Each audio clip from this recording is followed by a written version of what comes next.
ನಮಸ್ಕಾರ. ನಾನು ಪ್ರೊಫೆಸರ್ ಶಂಕರ್ ಬೆಳ್ಳೂರು.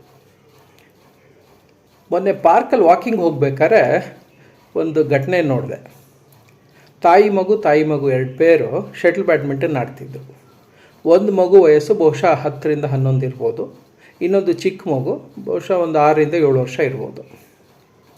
ಈ ಆಟ ಆಡ್ತಿದ್ದ ಶೈಲಿ ಹೇಗಿತ್ತು ಅಂದರೆ, ಈ 10-11 ವರ್ಷದ ಮಗುವಿನ ತಾಯಿ ತನ್ನ ಮಗನಿಗೂ ಆಟ ಆಡೋಕ್ಕೆ ಸಮನಾಗಿ ಅವಕಾಶ ಕೊಡ್ತಾ ಇದ್ಲು. ಅಂದರೆ ಅವನ ಕಡೆ ಬಂದಿದ್ದ ಕಾಕ್ನ ಅವನೇ ಆಡ್ತಾ ಇದ್ದ.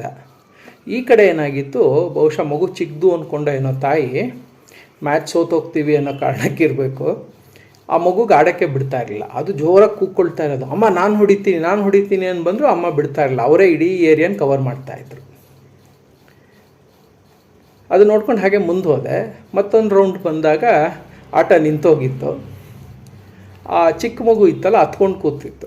ಈ ತಾಯಿ ಸಮಾಧಾನ ಮಾಡ್ತಿದ್ರು, ಇಲ್ಲ ಬಾ ನಿನಗೂ ಆಡೋಕ್ಕೆ ಅವಕಾಶ ಕೊಡ್ತೀನಿ, ಬಾ ಆಡ್ಬಾ ಅಂತ. ಬಟ್ ಆ ಮಗು ತಯಾರಿರಲಿಲ್ಲ, ಹತ್ಕೊಂಡು ಕೂತಿದ್ದ.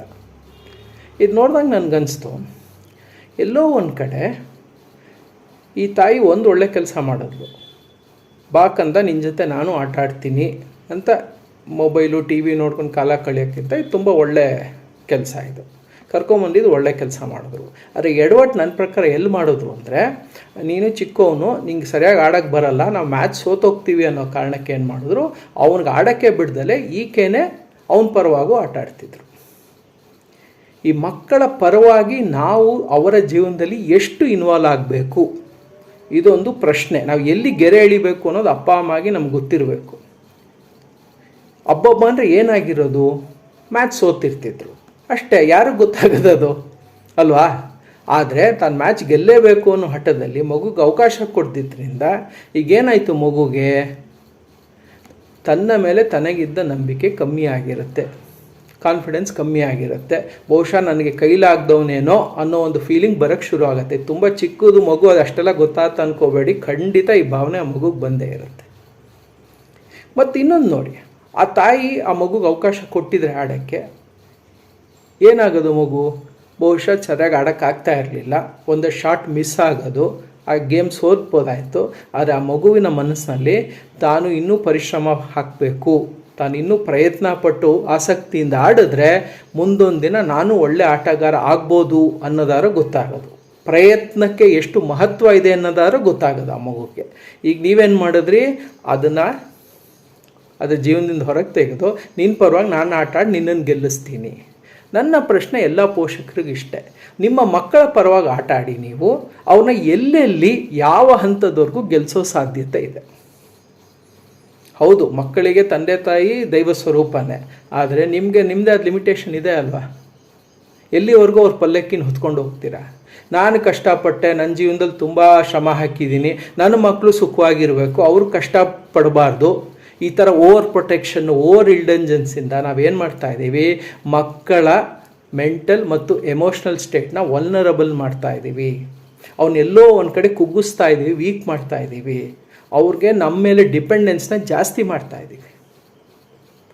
ಈ ಕಾರಣ ಏನಾಗುತ್ತೆ, ಮಕ್ಕಳು ದೊಡ್ಡವರಾದಮೇಲೆ ಸಮಾಜದಲ್ಲಿ ಅವ್ರ ಜೀವನ ಅವರೇ ನಡೆಸುವಂಥ ಒಂದು ಸನ್ನಿವೇಶ ಬಂದಾಗ, ಸವಾಲುಗಳನ್ನ ಅವರೇ ಎದುರಿಸ್ಬೇಕಾದಾಗ, ಆವಾಗ ಅವರು ಗಿವ್ ಅಪ್ ಮಾಡೋ ಚಾನ್ಸಸ್ ಜಾಸ್ತಿ ಇರುತ್ತೆ.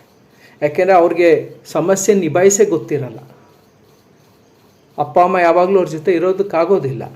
ಅದಕ್ಕೋಸ್ಕರ ನಾವು ಸಮಾಜದಲ್ಲಿ ಸುಮಾರು ನೋಡ್ತೀವಿ, 30ಸಲ್ಲಿರೋ 40ಸಲ್ಲಿರೋ ಜನರೆಲ್ಲ ಜೀವನ ಸಾಕಪ್ಪ ಅನ್ನೋ ಒಂದು ಇದಕ್ಕೆ ಬಂದುಬಿಡ್ತಾರೆ. ಅದೇ ನಾವು ಚಿಕ್ಕ ವಯಸ್ಸಿನಿಂದನೇ ಅವಕ್ಕೆ ಅಪ್ಪ ಹಿನ್ನಡೆ ಆದರೂ ತೊಂದರೆ ಇಲ್ಲ, ಮುಂದೆ ನೀ ಅದನ್ನು ಪಾಠ ಕಲಿತು ಪ್ರಯತ್ನ ಪಡು, ಖಂಡಿತ ನಿಂಗೆ ಗೆಲುವು ಇದ್ದೇ ಇದೆ, ಸೋಲೆ ಗೆಲುವಿನ ಆಧಾರ ಅನ್ನೋದೊಂದು ಮಂತ್ರ ಬೀಜನ ಅವರಲ್ಲಿ ಬಿತ್ತಬೇಕು. ಸೋಲು ಅಥವಾ ಹಿನ್ನಡೆಗೆ ಹೆದರ್ಕೋಬೇಡ, ಇದು ಜೀವನದಲ್ಲಿ ಸಹಜವಾಗಿ ಆಗ್ತಾನೆ ಇರುತ್ತೆ. ನಾವು ಮಾಡೋಕ್ಕೆ ಕೆಲವು ಪ್ರಯತ್ನದಲ್ಲಿ ಗೆಲ್ತೀವಿ, ಕೆಲವದಲ್ಲಿ ಗೆಲ್ಲೋಕ್ಕಾಗಲ್ಲ, ಅಷ್ಟೇ. ಗೆಲ್ಲಕ್ಕಾಗಲಿಲ್ಲ ಅಂದರೆ ಯಾಕೆ ಗೆಲ್ಲಕ್ಕಾಗಲಿಲ್ಲ ಅಂತ ಅದನ್ನು ಅನಲೈಸ್ ಮಾಡಿ ಅರ್ಥ ಮಾಡಿಕೊಂಡು ನಿನ್ನ ಮುಂದಿನ ಪ್ರಯತ್ನದಲ್ಲಿ ಇನ್ನೂ ಚೆನ್ನಾಗಿ ಸಾಮರ್ಥ್ಯದಿಂದ ಕೆಲಸ ಮಾಡೋ, ಖಂಡಿತ ಜಯ ಸಿಕ್ಕೇ ಸಿಗತ್ತೆ ಅನ್ನೋ ಮಾತನ್ನು ಮಕ್ಕಳಿಗೆ ಹೇಳ್ಕೊಂಡು ಬಂದರೆ ನಾವು, ಆವಾಗ ಅವರು ಜೀವನದಲ್ಲಿ ಹಿನ್ನಡೆ ಆದರೂ ತಲೆ ಕೆಡಿಸ್ಕೊಳ್ಳಲ್ಲ. ಮುಂದೆ ನನಗೆ ಗೆಲುವಿದೆ ಅನ್ನೋ ಒಂದು ನಂಬಿಕೆಯಲ್ಲಿ ಜೀವನ ನಡೆಸ್ತಾರೆ. As they say, hope is life. ಮಕ್ಕಳು ನಂಬಿಕೆನೇ ಕಳ್ಕೊಂಡ್ಬಿಟ್ರೆ ದೊಡ್ಡವರಾದಮೇಲೆ ಮುಂದೆ ಅವ್ರ ಜೀವನ ಇರೋದಿಲ್ಲ ಅಲ್ವಾ? ಹಾಗಾಗಿ ದಯವಿಟ್ಟು ಎಲ್ಲಿ ಗೆರೆ ಎಳಿಬೇಕು ಅನ್ನೋದು ಅಪ್ಪ ಅಮ್ಮ ಅರ್ಥ ಮಾಡ್ಕೊಳ್ಳಿ. ಮಕ್ಕಳಿಗೆ ಚಿಕ್ಕ ವಯಸ್ಸಿಂದನೇ ಸಣ್ಣ ಪುಟ್ಟ ಕೆಲಸಗಳನ್ನ ಕೊಟ್ಟು ಅವ್ರಿಗೆ ಜವಾಬ್ದಾರಿ ಹೇಳ್ಕೊಡಿ. ಅವರ ಕೆಲಸಗಳನ್ನ ಅವರೇ ಮಾಡಿಕೊಳ್ಳಿ. ಅವರ ಲೈಫಲ್ಲಿ ಒಂದು ರೊಟೀನ್ ಫಿಕ್ಸ್ ಆಗಲಿ, ಶಿಸ್ತು ಬರಲಿ. ಹೀಗೆಲ್ಲ ಮಾಡೋದ್ರಿಂದ ನಿಮ್ಮ ಮಕ್ಕಳಿಗೆ ನೀವು ತುಂಬ ದೊಡ್ಡ ಉಪಕಾರ ಮಾಡ್ತಿದ್ದೀರ. ಇಲ್ಲ ನನ್ನ ಮಕ್ಕಳು ಕಷ್ಟಪಡಬಾರ್ದು ಅಂತ ನೀವು ಅತಿಯಾಗಿ ಪ್ರೊಟೆಕ್ಟ್ ಮಾಡಿ ಅವ್ರಿಗೇನೂ ಅನುಭವ ಇಲ್ದಂಗೆ ಯಾವ ಕೆಲಸನೂ ಮಾಡಿಸ್ತಾರೆ, ಯಾವ ಜವಾಬ್ದಾರಿನೂ ಕೊಡದೆ ಬೆಳೆಸ್ಬಿಟ್ರೆ ಮುಂದೆ ನೀವೇ ಅವರಿಗೆ ತೊಂದರೆ ಕೊಟ್ಟಾಗ ಆಗುತ್ತೆ.